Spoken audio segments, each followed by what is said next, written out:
Nah, dan ketika Rasul ini mendapati pamannya sakit, itu kan datang, tawarkan, ya am aslim, wahai pamanku, masuklah engkau ke dalam agama Islam. Ya. Nanti aku akan menjadi saksi, ya, di akhirat kelak. Seperti itu, tapi tidak mau. Ya. Ini katanya ini alamil lati Abdul Muttalib. Seperti itu. Saya ikut agama pendahulu saya dan seterusnya. Akhirnya meninggal, ditinggal sudah, nggak mau masuk Islam, kemudian meninggal. Ketika meninggal, lapor putranya, siapa? Ali bin Abi Thalib, sepupunya Rasulullah. Ali bin Abi Thalib, sepupu sekaligus menantu ya para jemaah. Datang, disebutkan, ya Rasulullah, Sayyidina Ali mengatakan kepada kanjeng Nabi, ya Rasulullah, wahai kanjeng Nabi, inna ammaka syaikhul dhal qad mat. Wahai kanjeng Nabi, sesungguhnya paman Anda seorang yang sudah tua dan tersesat. Ini Pak, ini siapa yang bilang ini? Anaknya sendiri ya. Inna ammaka syaikhul dhal qad mat. Paman Anda yang sudah sepuh, yang dhal itu kan sesat artinya, yang tersesat, yang sesat ya. Ya. Qad mat, sudah meninggal. Jadi ngabari kalau ini Abu Thalib sudah mati. Dan di riwayat yang lain disebutkan inna ammaka syaikhul kafir. Inna ammaka syaikhul kafir. Wahai kanjeng Nabi, paman Anda yang sudah sepuh yang kafir ini sudah meninggal, qatmat, sudah meninggal. Apa kata Rasulullah? Idhab fawarihi. Begitu katanya. Rasul bilang seperti itu, idhab fawarihi, ya. Idhab, pergilah, fawarihi, dan kuburkanlah. Bapak kamu kuburkanlah, begitu. Dan tidak ada riwayat menyebutkan Rasul itu menyolati, mendoakan, dan seterusnya, tidak ada.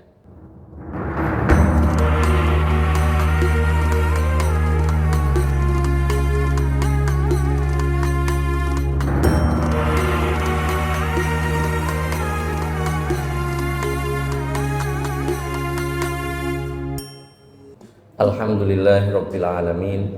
Wassalatu wassalamu ala sayyidina Muhammadin thahal amin wa ala alihi wa ashabihi thayyibin adh-dhahirin. Allahumma la sahla illa ma ja'altahu sahla wa anta ya hayyu ya qayyum taj'alul hazna idza syi'ta sahla. Allahumma arzuqna al-ikhlas fil qawli wal 'amali wan niyyah. Para jamaah salat subuh Masjid Baitul Ula yang dirahmati oleh Allah Subhanahu wa taala. Alhamdulillah, di pagi hari ini kita sekalian masih diberikan banyak kesempatan baik oleh Allah Subhanahu wa taala bisa melaksanakan salat subuh berjamaah, dilanjutkan dengan i'tikaf dan juga menghadiri majelis ilmu agama. Mudah-mudahan kita sekalian digolongkan oleh Allah Subhanahu wa taala termasuk kelompok orang-orang yang beruntung. Di pagi hari ini ya, saya akan menyampaikan beberapa hal yang ternyata dipahami keliru oleh sebagian orang. Dan ini merupakan pengamalan dari firman Allah Subhanahu wa taala di surat Ali Imran ayat 110. Allah Subhanahu wa taala berfirman, kuntum khaira ummatin ukhrijat linnas ta'muruna bil ma'ruf wa tanhauna 'anil munkar. Kuntum khaira ummatin ukhrijat linnas ta'muruna bil ma'ruf wa tanhauna 'anil munkar. Yang mananya adalah bahwasanya kalian, dan ini ditujukan kepada umatnya Nabi Muhammad SAW, khairu ummatin, merupakan umat terbaik, ukhrijat linnas, yang dikeluarkan untuk kalangan manusia. Jadi umatnya Nabi Muhammad SAW adalah umat yang terbaik ya, dari kalangan manusia. Kenapa mereka mendapatkan predikat itu? Hal itu dikarenakan disebutkan di potongan berikutnya, ta'muruna bil ma'ruf wa tanhauna 'anil munkar. Jadi ada dua sifat yang dengan dua sifat tersebut kita selaku umatnya Nabi Muhammad SAW mendapatkan predikat sebagai umat terbaik. Yang pertama adalah ta'muruna bil ma'ruf, dikarenakan kalian memerintahkan kepada perkara yang ma'ruf, perkara yang baik. Dan yang kedua adalah wa tanhauna 'anil munkar, dan dikarenakan kalian mencegah serta melarang dari perkara yang munkar. Dan Allah Subhanahu wa taala juga mewahyukan kepada Nabi Muhammad SAW, sehingga di antara sabda baginda Rasulullah SAW adalah perkataan beliau, mur bil ma'ruf wanha 'anil munkar, ya. Yang mananya adalah perintahkanlah kepada perbuatan yang baik dan cegahlah dari perkara yang munkar. Dan tentunya Rasulullah SAW adalah tauladan, adalah contoh terbaik dalam dua perkara ini, memerintahkan kepada yang baik serta mencegah dari perkara yang munkar. Kemudian di antara hikmah dari melaksanakan dua tugas ini, ya, ini di antaranya adalah bahwa dua perkara ini merupakan perkara yang termasuk perkara yang paling wajib. Jadi kewajiban kita ini banyak para jemaah, tidak hanya mengerjakan sholat 5 waktu, tidak hanya melaksanakan puasa di bulan Ramadan, membayar zakat bagi yang mampu, atau seorang anak berbakti kepada orang tua, istri berbakti kepada suami, suami berbuat baik kepada istri, menafkahi istri dan seterusnya. Itu merupakan kewajiban. Dan termasuk perkara yang paling wajib itu adalah memerintahkan kepada kebaikan dan mencegah dari perkara yang munkar. Dan ini tentunya bukan tugas para nabi saja, bukan tugas para dai saja, tapi ini adalah tugas dari setiap kita, ya, setiap personal dan individu dari umat Islam punya kewajiban untuk memerintahkan kepada yang ma'ruf dan mencegah dari perkara yang munkar. Karena dengan melaksanakan dua hal ini terdapat penjagaan untuk urusan agama. Jadi kalau dua perkara ini terlaksana dengan baik, maka agama kita, agama Islam ini akan terjaga. Akidah kita, keyakinan kita ini akan terjaga. Kita akan terproteksi dari jatuh pada jurang kebinasaan dan kehancuran. Dan itulah yang dicontohkan oleh baginda Rasulullah SAW dan juga para pembesar sahabat, ya, para ulama dan seterusnya, ya. Termasuk dari bentuk pelaksanaan amar ma'ruf dan nahi munkar dalam bahasa kita itu adalah memperingatkan dari kelompok-kelompok tertentu yang keluar dari jalur orang-orang yang berada di jalur kebenaran, atau memperingatkan dari permasalahan-permasalahan yang itu ternyata tidak sesuai dengan rambu-rambu agama, ya. Sudah tidak sesuai dengan yang digariskan oleh syariat dan seterusnya. Dan pada kesempatan ini kita akan membahas hal tersebut. Mungkin ada yang bertanya, loh ini bukannya malah memecah belah umat, Ustaz? Tidak. Ketika disebutkan hati-hati, ada kelompok seperti ini, keyakinannya seperti ini, atau ajarannya seperti ini, maka ini bukan memecah belah umat. Justru sebaliknya, kita ini menyatukan umat. Bagaimana bisa lah? Bersatu itu kan adalah dasarnya. Bersatu dalam hal apa? Kan seperti itu, ya. Walaupun kita menyadari bahwa memang ada perbedaan-perbedaan. Jadi perbedaan ini memang sunatullah, memang digariskan oleh Allah seperti ini. Akan muncul perbedaan, ya, di kalangan umat manusia.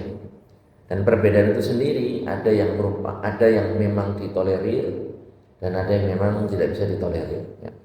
Kalau dalam hal-hal yang sifatnya ini masih dalam hal furu', permasalahan-permasalahan fikih misalnya, dan itu dengan ketentuan dan syarat tertentu, itu memang merupakan rahmah.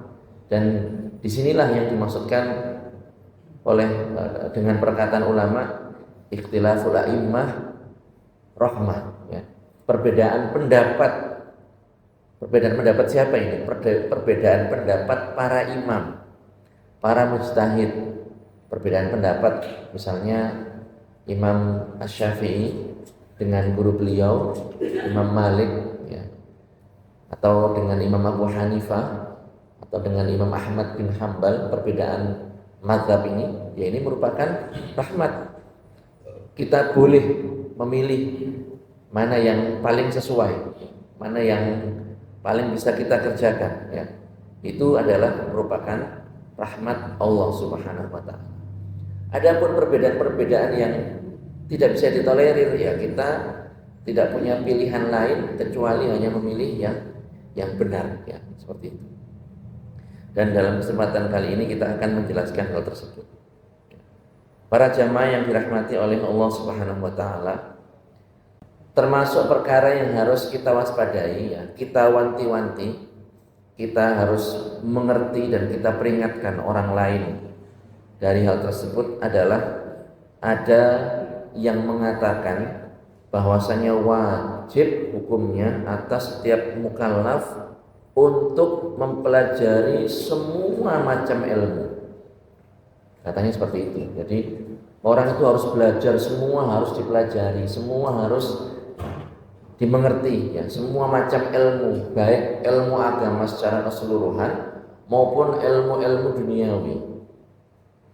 Seperti itu, katanya seperti itu. Nah, kita katakan bahwasanya ini adalah tidak benar, ya. Tidak wajib atas mukallaf. Mukallaf itu adalah orang yang baligh, berakal, telah sampai kepadanya dakwah Islam. Tidak wajib atasnya untuk mencari atau mempelajari segala macam ilmu agama. Tidak wajib hukumnya.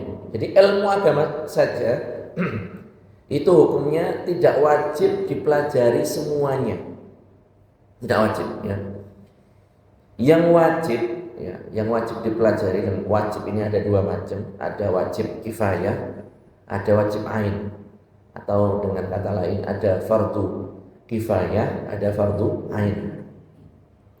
Bedanya adalah kalau fardu ain atau wajib ain itu merupakan kewajiban yang harus dipelajari oleh setiap personal dan individu dari umat Islam, tidak bisa diwakilkan. Jadi wajib atas saya, atas jenengan tanpa terkecuali. Itu namanya wajib ain, fardu ain. Misalnya setiap orang itu wajib belajar tentang tata cara sholat 5 waktu. Itu hukumnya wajib, ya. Setiap personal wajib mempelajari hal tersebut, tidak bisa diwakilkan.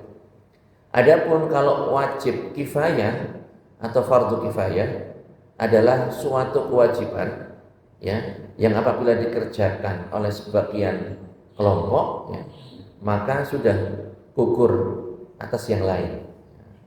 Misalnya ya, belajar tentang membaca Al-Quran selain surat Al-Fatihah. Ini hukumnya adalah fardu kifayah.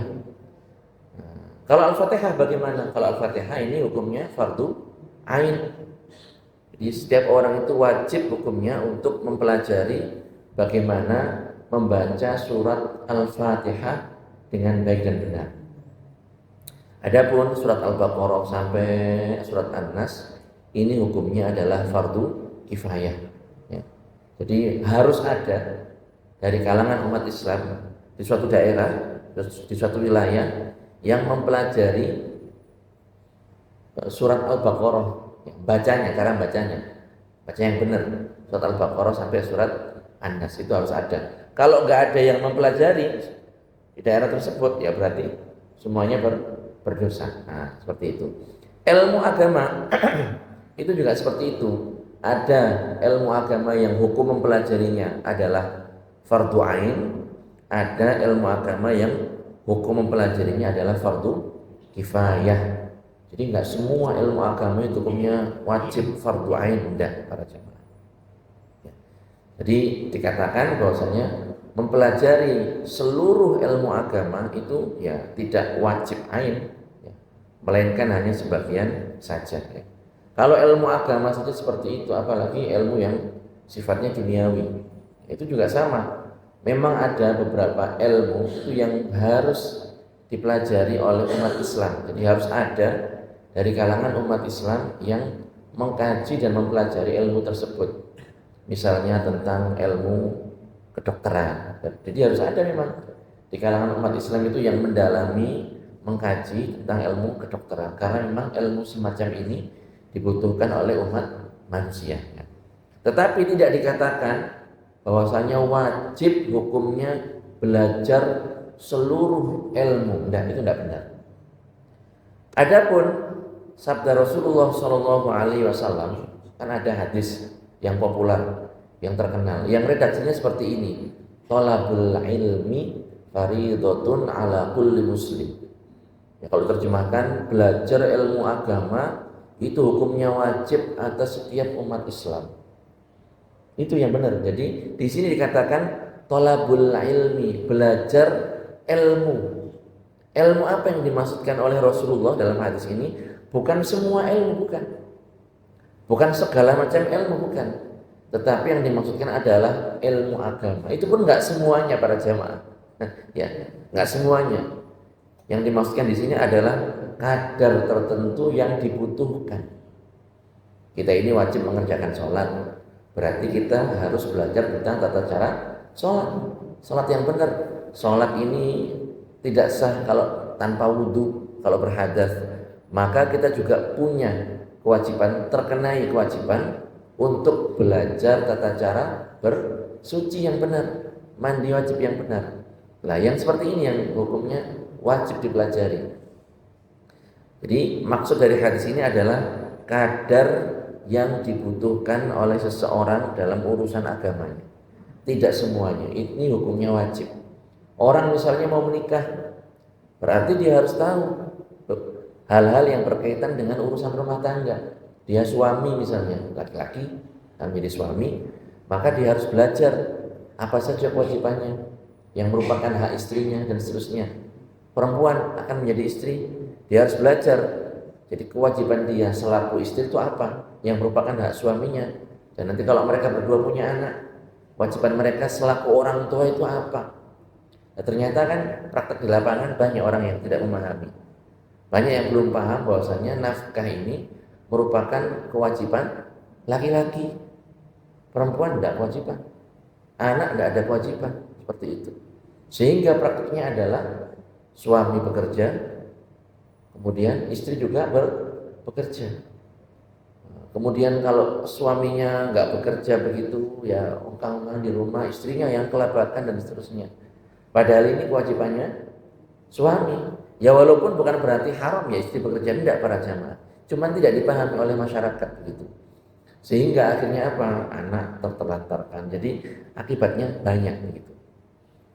Kemudian ya apa? Kadang suami juga nuntut istri untuk bekerja dan seterusnya. Ya ini akhirnya menjadikan keluarga itu tidak harmonis karena masing-masing tidak memahami konsep rumah tangga dalam Islam. Tidak paham kewajibannya apa dan haknya apa. Ya. Jadi yang benar adalah tidak wajib untuk belajar seluruh ilmu. Itu tidak benar. Ya. Tidak benar kalau dikatakan wajib belajar seluruh ilmu. Yang benar adalah berdasarkan hadis tadi yang diriwayatkan oleh Imam Al-Baihaqi, maksudnya adalah wajib belajar ilmu agama, yaitu kadar yang dibutuhkan oleh seorang muslim. Ya. Dasar-dasar akidah, tata cara sholat 5 waktu, tata cara bersuci, tata cara bayar zakat kalau memang sudah wajib, tata cara ibadah haji dan umroh kalau memang sudah mampu dan seterusnya, ya seperti itu. Kemudian permasalahan berikutnya adalah tidak benar apa yang dikatakan oleh sebagian orang bahwasanya Allah Subhanahu wa taala itu memberikan kebebasan kepada manusia dalam urusan keyakinan. Tidak, para jamaah, ya. Namanya saja kita ini mukallaf. Mukallaf itu kan orang yang dibebankan kepadanya hal-hal tertentu. Itu arti dari mukallaf, ya. Berarti ya enggak seenaknya. Jadi dalam urusan keyakinan juga seperti itu. Sudah diatur oleh Allah Subhanahu wa taala. Allah memerintahkan manusia untuk meyakini ini, dan ini. Dan Allah Subhanahu wa taala melarang, mencegah manusia untuk meyakini ini, dan ini. Dan itu yang diamanahkan kepada para nabi. Jadi tidak benar kalau dikatakan Allah Subhanahu wa taala itu memberikan kebebasan kepada kita untuk dalam hal urusan keyakinan. Tidak. Buktinya adalah Allah Subhanahu wa taala mengutus para nabi dan rasul, yang mana tugasnya adalah mereka ini diperintahkan untuk menyeru, untuk mengajak, untuk dakwah, ya, hanya menyembah kepada Allah Subhanahu wa taala. Sampai berdarah-darah, ada yang sampai dibunuh, ya, ada yang dimusuhi, ada yang bahkan diusir dari negaranya sendiri dan seterusnya, ya, dimusuhi oleh keluarganya dan seterusnya. Ya, perjuangannya mereka seperti itu. Rasulullah Shallallahu Alaihi Wasallam saja dalam sebagian peperangan itu sampai disangka meninggal, saking ya perjuangan beliau dalam dakwah Islam itu sampai sebegitunya. Lah, kok setelahnya kok dengan seenaknya ada orang yang mengatakan Allah Subhanahu wa taala itu memberikan kebebasan kepada umat manusia dalam urusan keyakinan. Enggak. Tetapi Allah yang benar adalah Allah Subhanahu wa taala sudah mengatur umat manusia dalam urusan keyakinan, ya. Karena kita selaku umat Islam, kita meyakini bahwasanya tidak ada agama yang sah, tidak ada agama yang benar, tidak ada agama yang hak kecuali hanya agama Islam, yang merupakan agama seluruh nabi, seluruh rasul tanpa terkecuali, dari Nabi Adam sampai Nabi Muhammad SAW. Semuanya mereka ini beragama Islam, mengajak dan menyeru hanya kepada agama Islam. Nabi Adam seorang muslim, ya. Nabi Musa, Nabi Isa seorang muslim, Nabi Ibrahim juga demikian seorang muslim, seperti itu. Sebagaimana ini disebutkan dalam firman Allah Subhanahu wa taala, "Inna dina 'indallahil Islam." Jadi agama yang diridhoi oleh Allah hanyalah agama Islam. Wa may yabtaghi ghairal islami dinan falan yuqbala minhu wa huwa fil akhirati minal khasirin. Ini di surat Ali Imran ayat 85, yang mananya adalah barang siapa yang menjadikan selain Islam sebagai agamanya, maka tidak akan diterima amal kebajikannya. Amal baiknya itu tidak akan diterima oleh Allah Subhanahu wa taala, dan nanti di akhirat orang ini tergolong kelompok orang-orang yang merugi. Wa huwa fil akhirati minal khasirin. Jadi dia merupakan orang yang merugi nanti di akhirat. Jadi kebaikannya itu tidak akan mendapatkan balasan dari Allah Subhanahu wa taala. Jadi jelas sekali Islam ini adalah satu-satunya agama langit. Tidak ada agama langit selain agama Islam. Oleh karenanya kalau dikatakan bahwasanya agama samawi itu kan artinya langit. Itu ada 3, Yahudi, Nasrani, kemudian Islam. Itu tidak benar para jemaah. Yang benar adalah satu-satunya agama langit, yang itu maksudnya agama langit itu agama yang dibawa oleh malaikat Jibril, ya, kepada para nabi, itu adalah agama Islam, ya, berdasarkan ayat ini. Akan jadi rancu tentunya kalau Allah Subhanahu wa taala itu menurunkan banyak agama begitu. Enggak, ya. Urusan agama ini agama satu gitu. Agama satu, keyakinan satu, sama semuanya. Umat manusia semuanya sama. Yang beda itu adalah tatanan syariatnya. Ya, itu beda. Syariat kita beda dengan syariat Nabi sebelumnya. Syariat Nabi Adam beda dengan syariat kita. Kalau zaman sekarang tidak boleh para jemaah, ya. Ada seorang anak manusia mencintai seorang perempuan yang merupakan saudarinya sendiri, itu tidak boleh, saudari kandung ini, ya, atau saya atau seibu, tidak boleh. Tapi kalau di masanya Nabi Adam alaihissalam, hukumnya boleh.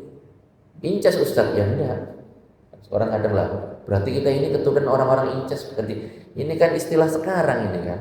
Ya pada zaman itu ya karena memang tidak ada manusia. Kan cuma Nabi Adam dengan ibunda Hawa. Kemudian lahir kembar, sepasang laki-laki perempuan. Ini aturannya Allah Subhanahu wa taala seperti itu. Ya kadang jelaskan melarinya kemana-mana begitu. Nah, begitu ya. Jadi satu-satunya agama langit itu adalah agama Islam ya. Dan Allah Subhanahu wa taala memerintahkan para nabi, para rasul untuk mengajak umat manusia hanya kepada Islam dan memperingatkan mereka dari perbuatan syirik dan perbuatan kufur ya. Perbuatan syirik dan perbuatan kufur. Kalau ada yang bertanya, terus Ustadz bukannya ada itu ayat-ayat yang maknanya boleh milih dan seterusnya? Kan ada itu di dalam Al-Quran firman Allah Subhanahu wa ta'ala, la ikraha fiddin qad tabayyana rusydu minal ghayy.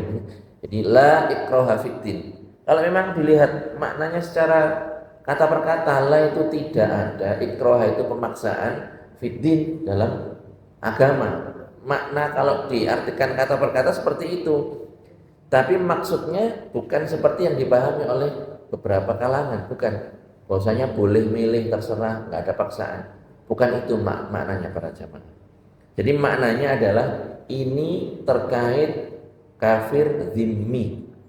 Jadi ayat ini la ikraha fiddin itu kaitannya turun berkaitan dengan hukum syarak, hukum syariat yang berkaitan dengan kafir zimmi.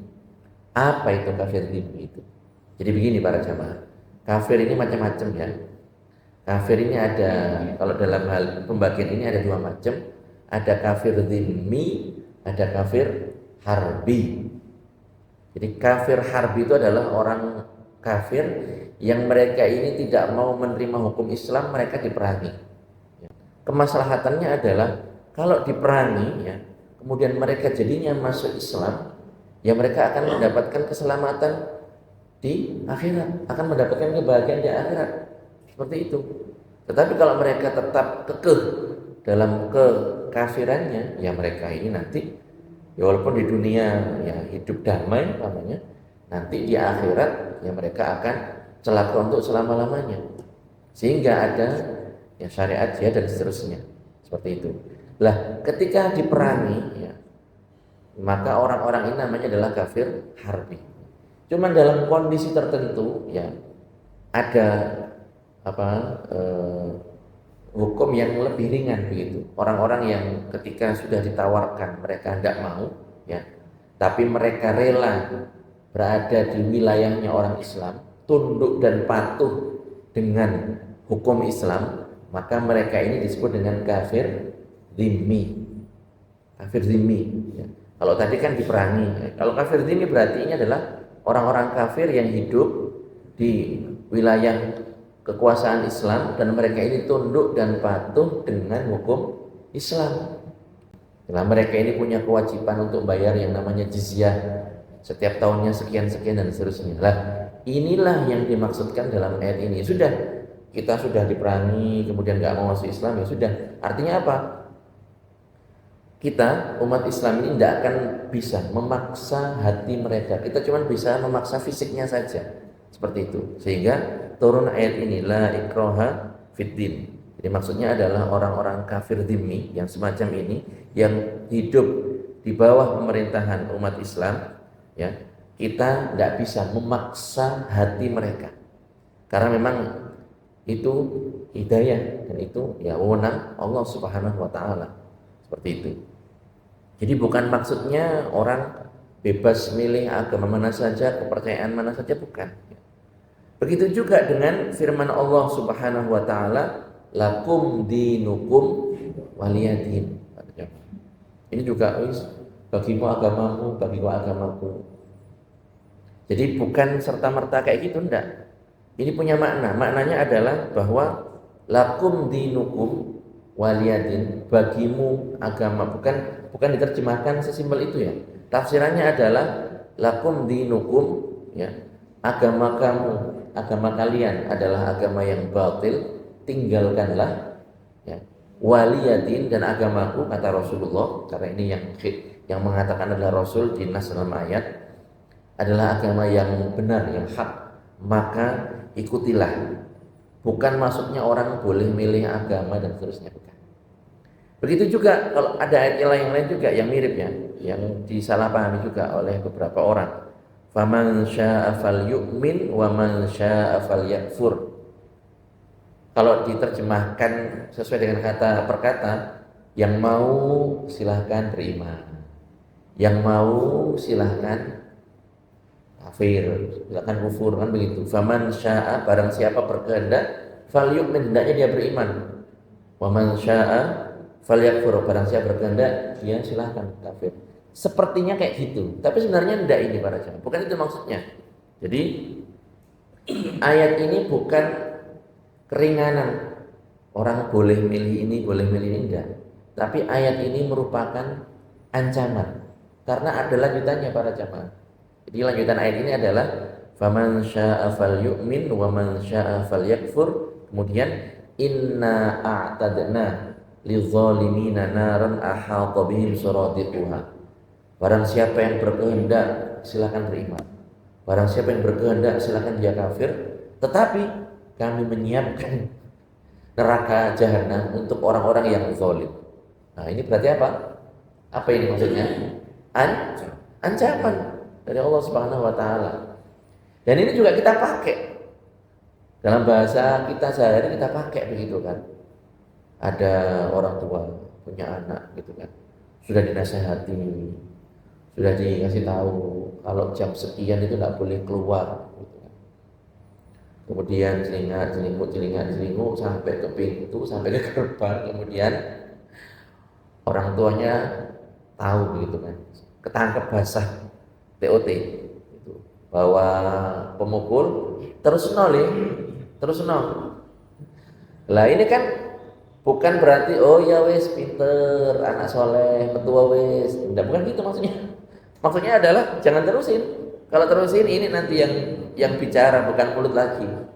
Nah, ini namanya ancaman begitu. Cuman gaya bahasanya seperti itu, dan Al-Quran juga seperti itu. Al-Quran ini kan ya sastranya tinggi, punya gaya bahasa tertentu ya. Ini maksud dari ayat ini begitu, bukan pilihan. Boleh milih agama ini, boleh pilih agama itu ya. Jadi kembali ke pembahasan para jamaah, bahwasanya tidak benar kalau dikatakan bahwasanya Allah Subhanahu wa taala itu memberikan kebebasan dalam urusan kepercayaan. Tidak, Allah sudah mengatur. Cuman begini ya, kita ini hidup dalam suasana yang penuh dengan aneka ragaman. Ya tetap kita bukan berarti kita menzalimi orang yang beda keyakinan dengan kita ya, enggak. Justru itu sesuatu yang terlarang para jamaah. Cuman secara keyakinan ya keyakinan kita seperti itu. Kita ini di pihak yang benar, dan orang-orang yang di selain agama Islam ya mereka meyakini keyakinan yang salah gitu. Karena apa? Akal sehat itu tidak akan menerima ada dua hal yang saling bertentangan kemudian dua-duanya benar. Tidak bisa. Jadi akal sehat itu pasti akan milih, oh ini benar, ini salah. Tidak bisa dihukumi oh sama-sama benar, terserah gitu. Sesuai dengan keyakinan masing-masing. Dua-duanya benar, enggak seperti itu para jemaah. Lah kan beda jauh gitu keyakinan kita, misalnya kita meyakini Tuhan satu. Kalau di agama lain ada yang meyakini lebih dari satu dan seterusnya. Lah masa semuanya benar? Kan enggak kan? Tentunya kita meyakini ini keyakinan yang benar. Tuhan hanya satu, begitu kan? Yaitu Allah Subhanahu wa taala. Ya, adapun keyakinan yang lain yang mengatakan banyak Tuhan ya, tidak benar. Kita meyakini Allah Subhanahu wa taala itu tidak butuh kepada anak. Keyakinan agama lain meyakini kebalikannya, ya berbalik. Ya tentunya kita meyakini ini yang benar. Dalilnya ini, argumennya ini. Lah ini makanya kita kalau mau mendalami ilmu akidah, ya biar tahu kalau seandainya kita diskusi dengan mereka itu bagaimana posisi kita, sikap kita seperti apa dan seterusnya. Begitu. Tapi tetap kita tidak menzalimi mereka, kita berbuat baik kepada mereka, kita berakhlak al-karimah dengan mereka, bertutur kata yang lembut kepada mereka. Ya dengan harapan ya siapa tahu dengan kita menunjukkan citra kita sebagai seorang muslim yang baik ya mereka akan mendapatkan hidayah dari Allah Subhanahu wa taala seperti itu. Ya.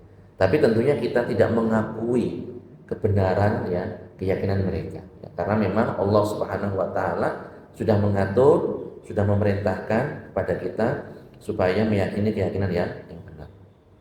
Berikutnya para jamaah, ini juga penting sekali. Ya, terakhir tiga permasalahan yang kita bahas ini.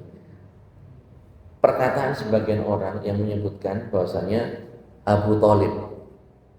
Berapa ini jenengan ini para jamaah? Abu Thalib siapa? Abu Thalib pamannya Rasulullah Shallallahu Alaihi Wasallam. Ya. Sebagian orang itu mengatakan Abu Thalib ini mati dalam kondisi Islam.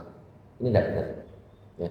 Yang benar adalah Abu Thalib ini tidak mati dalam kondisi Islam, melainkan tetap kekeh dalam kekufurannya, alias mati dalam kondisi kafir. Itu yang benar. Ya. Jadi Abu Thalib ini adalah termasuk orang yang mendapati, kalau bahasa kita masih menangi dakwahnya baginda Rasulullah Shallallahu Alaihi Wasallam. Jadi kan begini, termasuk mukallaf. Artinya apa? Dia punya kewajiban untuk masuk ke dalam agama Islam. Nah, karena memang begini para jamaah, orang yang tidak mendapati dakwah Nabi itu disebut dengan ahlul fatrah. Ahlul fatrah itu adalah orang-orang yang hidup di masa tidak diutus Nabi. Jadi ada setelah Nabi, sebelum Nabi Muhammad itu kan Nabi siapa? Nabi Isa alaihissalam. Jadi memang ini setelah Nabi Isa sampai munculnya Nabi Muhammad ini ada jeda yang cukup panjang begitu. Lah, orang-orang yang hidup di masa ini itu mereka tidak mendapati Nabi dan tidak sampai kepadanya dakwah Nabi, atau orang-orang yang belajar dari Nabi Isa pengikutnya nggak sampai. Nah, orang seperti ini disebut dengan ahlul fatrah. Seperti siapa? Ya seperti beberapa kakeknya Rasulullah Shallallahu Alaihi Wasallam disebut dengan ahlul fatrah. Mereka ini adalah orang-orang kafir, tetapi nanti di akhirat termasuk orang yang selamat. Gitu. Lah Abu Thalib ini tidak seperti itu, karena dia mendapati dakwahnya Rasulullah, tahu dia punya ponakannya Nabi, ya menyampaikan dakwah Islam, ya. Dan Nabi sendiri sudah menawarkan, sudah mendakwahkan, wahai pamanku, ikutilah ajaran agamaku dan seterusnya, berimanlah kepadaku, berimanlah kepada Allah Subhanahu Wa Taala. Ya, ditawarkan untuk mengucapkan 2 kalimat syahadat. Kan memang jalannya untuk masuk Islam kan seperti itu. Tetapi tidak mau menerima ini. Gengsi. Ya, gengsi. Gengsinya besar gitu. Karena memang Abu Thalib ini adalah pembesar suku Quraisy gitu kan. Ya. Nah, dan para ulama ini sudah sepakat bahwasanya orang yang menolak, yang terang-terangan menolak mengucapkan 2 kalimat syahadat, ya orang ini dihukumi kafir ya. Seperti itu. Nah, Abu Thalib itu seperti itu, ditawarkan masuk Islam, tidak mau. Bahkan sampai turun ayat para jemaah. Ayatnya bunyinya seperti ini. Innaka la tahdi man ahbabta, walakinnallaha yahdi may yasha. Wahai Muhammad, sesungguhnya engkau la tahdi man ahbabta, tidak akan bisa menciptakan petunjuk di hati orang yang kamu inginkan dia untuk mendapatkan petunjuk. Siapa yang dimaksudkan? Abu Thalib. Kanjeng Nabi itu kan pengen sekali pamannya ini masuk Islam. Ya, karena Abu Thalib ini adalah orang yang memang merawat Rasulullah SAW sejak kecil begitu. Sepeninggal orang tuanya kan dirawat setelah kakek meninggal, Abdul Muthalib meninggal. Ini kan Rasul ini dirawat oleh siapa? Abu Thalib begitu. Dan yang membela, membackup, mengkanter bully-bulian, ya perilaku jahat orang kafir Quraisy di masa itu kan Abu Thalib, paman Rasulullah. Orang-orang itu kan bertanya, ini ponakanmu ku karepe apa? Ya lo paling soge, ya lo paling terkenal, atau jadi apa? Tapi kan Rasul menolak itu semuanya. Dan ketika mau meninggal itu ditawarkan untuk masuk Islam, tapi tidak mau. Makanya turun ayat tadi, innaka la tahdi man ahbabta. Wahai Muhammad, engkau tidak akan bisa menciptakan petunjuk di hati orang yang kau kehendaki mendapatkan petunjuk. Rasul pengen pamannya ini masuk Islam. Walakinnallaha yahdi may yasha. Tetapi Allah Subhanahu wa taala menciptakan petunjuk di hati orang yang Allah kehendaki. Seperti itu. Nah, dan ketika Rasul ini mendapati pamannya sakit, itu kan datang ditawarkan, ya am aslim, wahai pamanku, masuklah engkau ke dalam agama Islam, ya. Nanti aku akan menjadi saksi, ya, di akhirat kelak. Seperti itu, tapi tidak mau, ya. Ini ala katanya, ini alamil lati Abdul Muthalib. Seperti itu. Saya ikut agama pendahulu saya dan seterusnya. Akhirnya meninggal, ditinggal sudah, nggak mau masuk Islam, kemudian meninggal. Ketika meninggal, lapor putranya, siapa? Ali bin Abi Thalib, sepupunya Rasulullah. Ali bin Abi Thalib, sepupu sekaligus menantu ya para jemaah. Datang, disebutkan, ya Rasulullah, Sayyidina Ali mengatakan kepada Kanjeng Nabi, ya Rasulullah, wahai Kanjeng Nabi, inna ammaka syaikhul dhal qad mat. Wahai Kanjeng Nabi, sesungguhnya paman Anda seorang yang sudah tua dan tersesat. Ini Pak, ini siapa yang bilang ini? Anaknya sendiri ya. Inna ammaka syaikhul dhal qad mat. Paman Anda yang sudah sepuh, yang dhal itu kan sesat artinya, yang tersesat, yang sesat ya. Qad mat, sudah meninggal. Jadi ngabari kalau ini Abu Thalib sudah mati. Dan di riwayat yang lain disebutkan inna ammaka syaikhul kafir. Inna ammaka syaikhul kafir. Wahai Kanjeng Nabi, paman Anda yang sudah sepuh yang kafir ini sudah meninggal, qatmat, sudah meninggal. Apa kata Rasulullah? Idhab fawarihi. Begitu katanya. Rasul bilang seperti itu, idhab fawarihi ya. Idhab, pergilah, fawarihi, dan kuburkanlah. Bapak kamu kuburkanlah. Begitu. Dan tidak ada riwayat menyebutkan Rasul itu menyolati, mendoakan dan seterusnya, tidak ada. Seperti itu. Tapi Rasul cuma bilang bahwa kepada putranya, kepada sepupunya Sayyidina Ali, ya sudah, kalau sudah meninggal, ya sudah, kamu pergi ke jenazah bapak kamu, kemudian kamu makamkan, seperti itu. Nah, artinya apa? Abu Thalib ini mati dalam kondisi kafir, tidak mengucapkan dua kalimat syahadat, seperti itu. Itu yang benar para jamaah. Dan orang kafir ini ya, kalau mati kafir ya dia tidak akan diringankan siksanya oleh Allah Subhanahu wa taala. Ini ada dua permasalahan ya, yang satu benar, yang satu salah. Ya.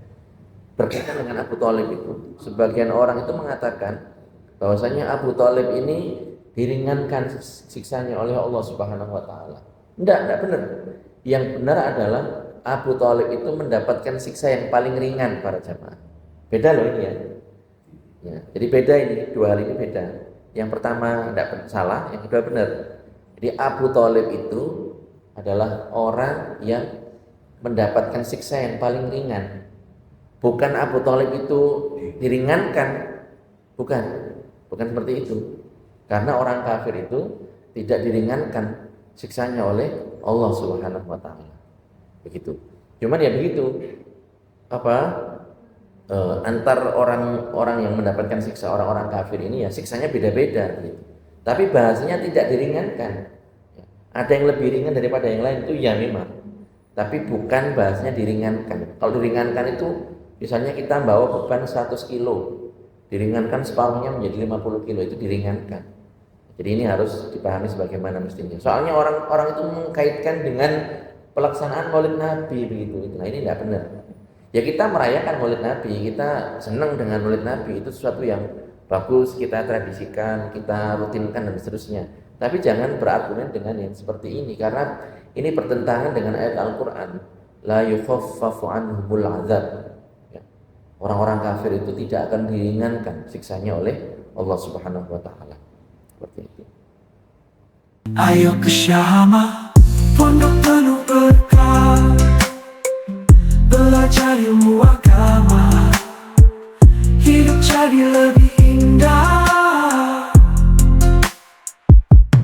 Kitab suci dipelajari, hadis Nabi dimengerti.